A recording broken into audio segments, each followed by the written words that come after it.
여기 계신 분들이 글을 한번 쓸 거예요. 근데 10줄, 20줄 쓸 필요는 없어요. 글 전체의 구조를 잡아볼 거거든요. 그래서 석 줄만 쓸 겁니다. 말하자면 글의 첫머리는 이렇게 출발을 해서 그 다음에 중간은 이렇게 이야기를 펼쳐가지고 끝에는 이렇게 마무리할 것이다. 이렇게 세 줄만 쓸 거거든요. 근데 제가 부르는 순서대로 일단 글을 좀 쓰셔야 되는데 제가 독창성, 창의성 이 얘기를 지금 하려고 이걸 시작을 하는 거예요. 그 최근에 AI나 챗 GPT 이런 것들이 되게 유행을 하는데 제가 한번 그걸 실험을 해봤거든요. 그랬는데 재미있기는 해요. 만약에 7살짜리가 주인공이 되어서 역경을 딛고 이기는 역경을 끝내 극복하고 해피엔딩으로 끝나는 이야기를 써달라 한 400자로 이렇게 하면은 그거에 써줘요. 그 다음에 거기가 좀 부족하다 싶은 부분이 있으면 여기에다가 어떤 경험을 좀 넣어가지고 이야기를 좀 늘렸으면 좋겠다 하면 또 써줘요. 그랬는데 재미가 없어요. 재미가.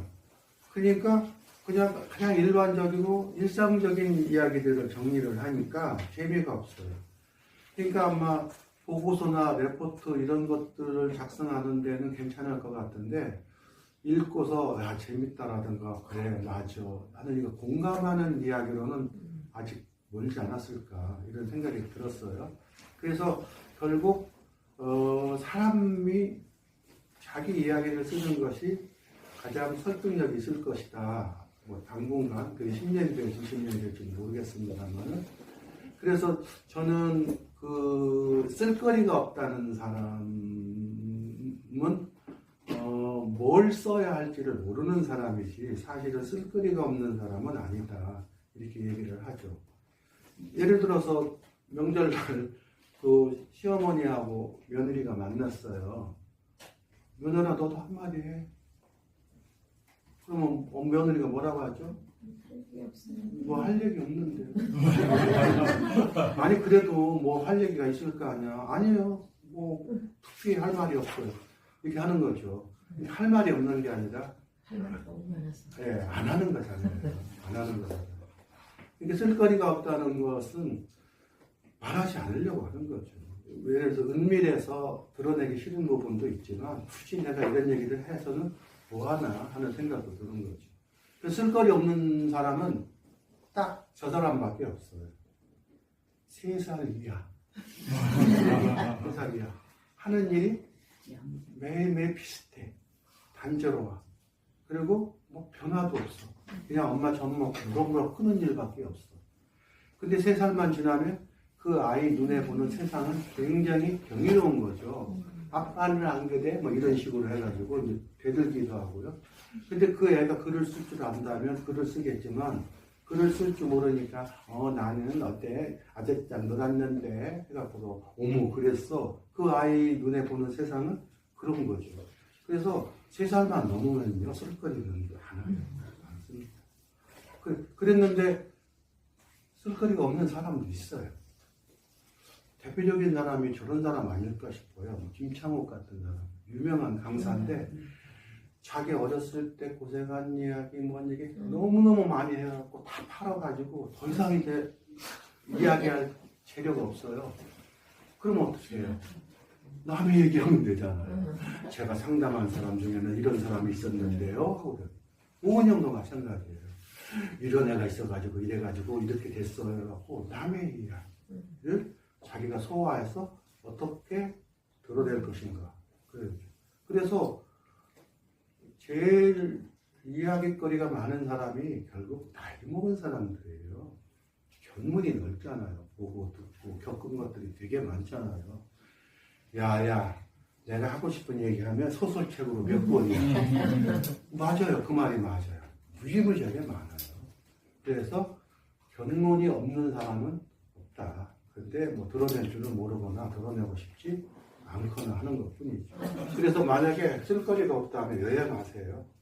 여행하고 옆에 있는 분한테 커피 한 잔 사주시고 어디 가세요? 어머 곱게 생겼는데 어머 그런 일이 있었군요. 막 맞장구 쳐주면요 술술술 불어요. 그러면요 쓸거리가 생기잖아요. 어느 날이었다 여행하는 중에 이렇게 사는데 세상에 이렇게 사는 사람도 있다는 생각을 하니 내가 얼마나 지금 굉장히 행복한 삶인가 깨달았다고 남의 것 슬쩍 내 것처럼 생각하고 견문이라는 건 그런 거예요. 얼마든지 무궁무진하니까 쓸거리 없는 거는 없다는 거죠. 근데 여기서는 이제 제가 독창을 비교를 하려고 지금 글을 쓰는 거니까요. 같은 주제로 가야 해요. 끄트머리에. 그래서 일단 끄트머리 한 줄을 쓰세요. 뭘 쓰실까요? 뭘 쓸까요? 아까 우리 했던 그 더불어 살아야 한다로 할까요? 여기 계신 분들이 전부 글의 제일 끄트머리는 더불어 살자. 이거 끝나야 합니다. 그러면은요. 여기는 최근 요즘 더불어 살지 않는다. 이렇게 하면 되겠죠?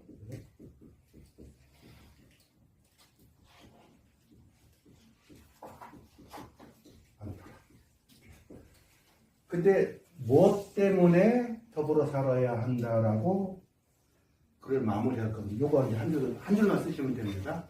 예를 들어서 우리 할아버지 동네 할아버지 얘기를 쓰려고 했다던가 그렇지 않으면은 어떤 신부님 보니까 괜찮던데 해갖고 신부님 얘기를 써야지 해갖고 그냥 한번 메모하는 식으로 쓰시기만 하면 돼요. 이게 같은 주제를 어떻게 사람마다 각자의 개성을 담더라 하는 얘기를 할 겁니다.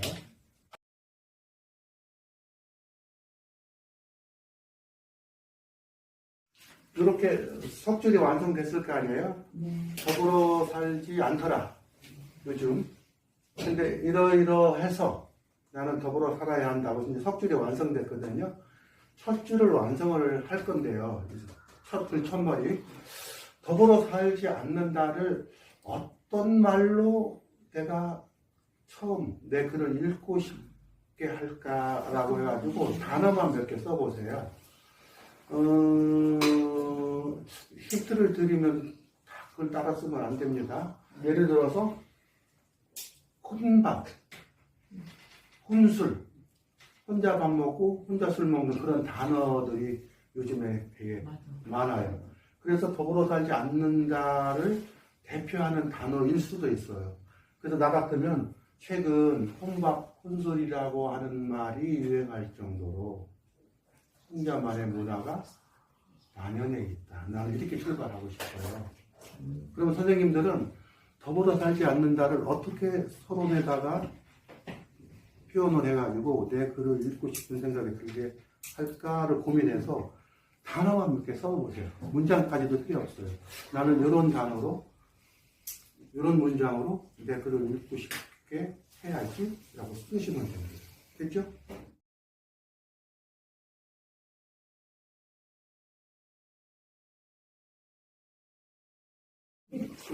초등학생하고 성인하고 글 쓸 때 혹은 생각할 때 다른 게 뭐냐면 성인은 어떤 단어를 턱 건져주면 머리 회전이 엄청 빠르기 때문에 저쯤 가 있어요.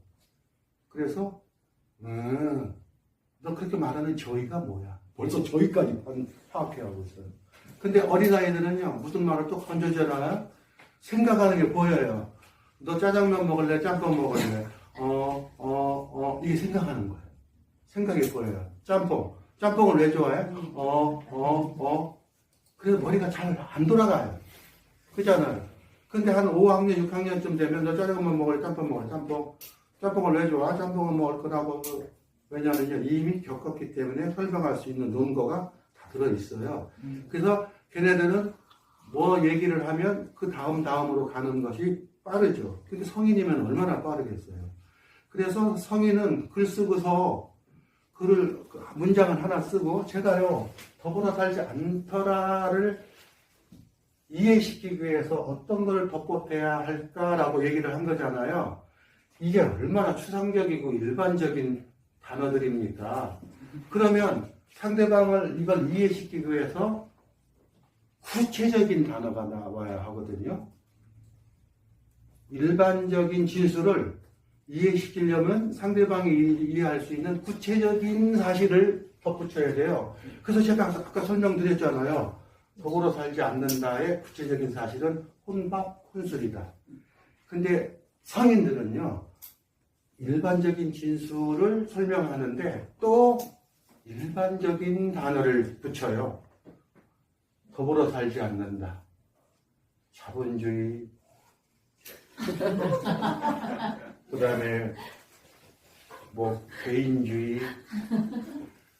더불어 살지 않는다 설명하기 위해서 자본주의가 나오니까 또 자본주의를 설명하려면 또 얼마나 복잡해져요. 그래서 상대방을 설득하지 못하는 것은 일반적인 진술을 상대방에게 이해시키기 위해서는 구체적인 진술을 해야 되는데 일반적인 진술에 일반적인 진술을 붙인다는 거예요. 그리고서는 더불어 살지 않는다에 뭐 자본주의를 붙여놓으니 아이씨 내가 지금 뭔 짓을 하는 거야. 이해가 되시죠? 그래서 문장을 백날 써봤자 이게 설득력이 없는 이유는 내가 지금 뭔 짓을 하는지 본인도 모른다는 거예요. 그래서 구체적인 단어를 쓰라고 한 거예요. 구체적인 단어. 근데 여 선생님이 괜찮은 건 뭐냐면 원룸 같은 거를 쓴 거예요. 개인의 그 독립적인 공간을 추구하는 경향. 그래서 나는 원룸으로 시작을 해야지. 이런 것들은 괜찮죠. 근데 요거를 자본주의나 개인주의로 갖다 붙이면 그 다음에는 골차죠. 지금 여기 그러니까 개성이 드러난다고 하는 것은 이렇게 출발을 할 건데 이거를 어떻게 설명할 것인가 하는 구체적 사실에서 각각의 경험이 다르고 견문이 다르기 때문에 드러나는 거거든요. 그러니까 여기서 뭐 혼밥 혼술 같은 구체적인 사례를 들면 금방 얘기하기가 쉽고 그 다음에 PC방에 갔더니 혼자 사는 게 좋더라 하는 그런 눈빛에 깜짝 놀랐다고 출발하는 그런 글들이 있다면 엄청나게 읽고 싶은 생각이 들겠죠. 근데 이 일반적인 진술을 설명하기 위해서 또 일반적인 진술을 드러내면 그 두 번째 문장을 설명하기 위해서 또 문장이 필요하다는 거예요. 그래서 계속 당위만 강조하는 그런 추상적이고 모호한 진술만 계속 거듭되면 읽고 싶지 않은 선머리가 되겠죠. 그 다음에 더불어 살아야 한다는 어떤 사례를 통해서 설득을 할 때 여기도 마찬가지죠. 나는 그 고독사한 사람들의 그런 기사를 봤는데 그런 거를 치러지는 사람들이 전문적으로 따라 있더라. 되게 보기가 좋았는데 그런 죽음도 없어야 되겠지만 또 그런 일을 하는 사람들이 아주 고귀해 보이더라. 이렇게 쓰면은 그런 기사를 눈여겨보고 그런 생각을 했군 해가지고 이렇게 이제 가는 거죠. 근데 여기다 대고 계속 여기다서 뭐 개인주의나 자본주의 얘기하고 그 다음에 현대인의 스트레스 뭐 이런 얘기를 하면 굉장히 모호한 얘기로 모호한 결론을 끌어내려고 하니까 글은 돼요. 글은 되는데 별로 설득력 있는 글은 안 된다는 거죠. 그래서 어디서 색깔이 드러나는지 이제 이해하셨죠? 가장 큰 뼈대가 되는 것들이 비슷하다고 하더라도 큰 뼈대가 되는 명제와 주장, 결론을 뒷받침하는 문장에서 그 사람의 색깔이 드러나고 그 다음에 이거를 어떤 견문이나 경험을 가지고 이런 끄트머리로 갈 것인가 할 때 이 견문 경험이 사람마다 다 다를 수밖에 없다. 글의 방향과 구조가 같더라도 그것을 풀어내는 견문과 구체적 사례가 사람마다 다 다릅니다. 그것이 바로 개성입니다.